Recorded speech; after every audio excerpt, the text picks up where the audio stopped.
Wala kang kwenta! Wala kang kwenta! Ano ka ba? Bigla ka na lang magpaparamdam. Napahiya si Annie nang hindi nakipagkamay si Bingo sa kanya na wala ding magawa si Caroline dahil nagtataka din siya sa mga kilos ni Bingo sa mga sandaling yan. Agad tinanong ng dalaga si Annie kung anong alam niya tungkol sa mama niya na aligaga na si Annie sa mga sandaling yan na hindi niya alam kung papaano siya magsisimula lalo't nakatitig sa kanya ang kanyang anak.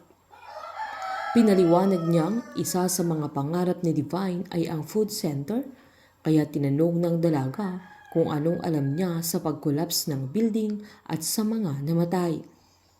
Agad sinabi ni Annie na hindi niya alam kaya palabang sinabi ni Bingo na yun lang ang sagot niya na hindi niya alam kaya sinabihan ni Caroline ang binata na siya na ang bahalang makipag-usap kay Annie. Sinabi ng dalaga na noong huling nag-usap sila ay parang kilala niya ang mama niya maging sila Cindy at Gina sabay nakiusap ang dalaga na kailangan niya ang mga sagot sa mga tanong niya para maliwanagan siya lalo't suicidal ang lumabas sa investigation ng mga pulis na dahilan ng ikinamatay ng mama niya. Sa reaksyon ni Annie ay nagets ni Caroline na alam niyang hindi nag-suicide ang mama niya na giniit ni Annie na wala siya sa posisyon para sabihin ang totoo sabay sinabi niyang ang alam niya ay walang ina na iniwan ang anak niya ng ganun na lang sabay tinignan niya si Bingo. Sinaat ni Bingo na sabihin na lang nilang hindi siya nag-suicide sabay tinanong niya kung may kinalaman si Cindy na sinabihan siya ni Caroline na kalmahan lang niya ang tanong kay Annie pero giniit ng binata na idiretso na nila dahil kilala ni Annie ang mama niya kaya kilala din niya ang mga auntie ng dalaga dahil maliit lang ang mundo na butit ganon sila na mabilis nilang nakikita ang isa't isa kung nawawala. Pinaliwanag ni Annie na ang alam niya ay hindi gusto ni Cindy si Divine kagaya ng hindi na din niya ginusto si Gina noon. Mas nilapitan ni Bingo ang nanay niya at hindi na siya nakapagtiis at diretsahan niyang tinanong ang nanay niya kung bakit siya iniwan sabay sinabi niyang katrabaho niya dati si Divine na bigla siyang nawala noong namatay ito kaya sinita siya ni Caroline pero sinabi nito na isip lang niya ang bagay na yun dahil baka nawala siya ng dahil sa pera. Sabay tinanong niya kung binayaran siya ni Cindy para umalis kaya halos hindi na makapagsalita si Annie dahil totoo ang sinasabi ng kanyang anak na pilit niyang pinipigilan ang mga luha niya sa mga sandaling yan lalo na nang sabihin ni Bingo na baka may kinalaman siya sa pagkamatay ni Divine. Agad siyang sinita ni Caroline dahil pinagbibintangan na niya si Annie kaya humingi ito ng tawad pero galit na sinabihan siya ni Bingo na mangiyak-ngiyak na din ang binata na huwag siyang magsusori kay Annie dahil nagtatanong lang sila dahil pwede niyang itanggi kung wala siyang ginawang masama. Sabay tinanong niya ang nanay niya kung wala siyang alam na ginawa niyang masama.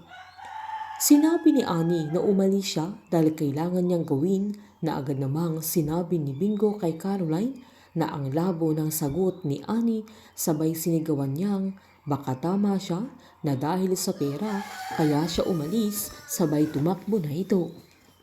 Agad namang humingi ng tawad si Caroline kay Annie at agad niyang hinabol si Bingo.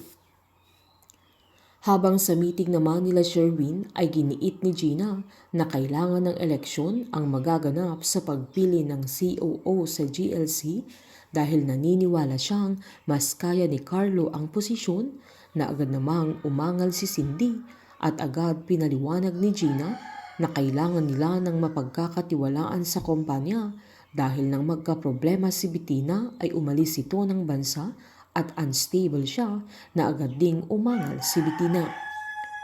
Pinaliwanag ni Sherwin na kailangan nila ng taong may expertise sa GLC na si Bettina yun at wala ng iba na walang kaalam-alam ang mga tiyo na pinagpalit ni Bettina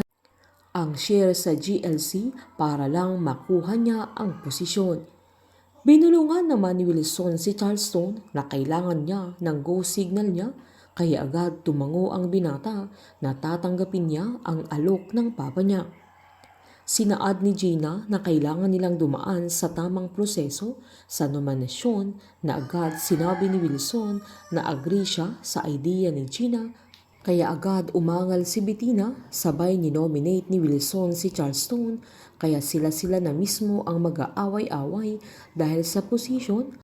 habang nakuha na ni Annie kay Bettina ang share na kailangan niya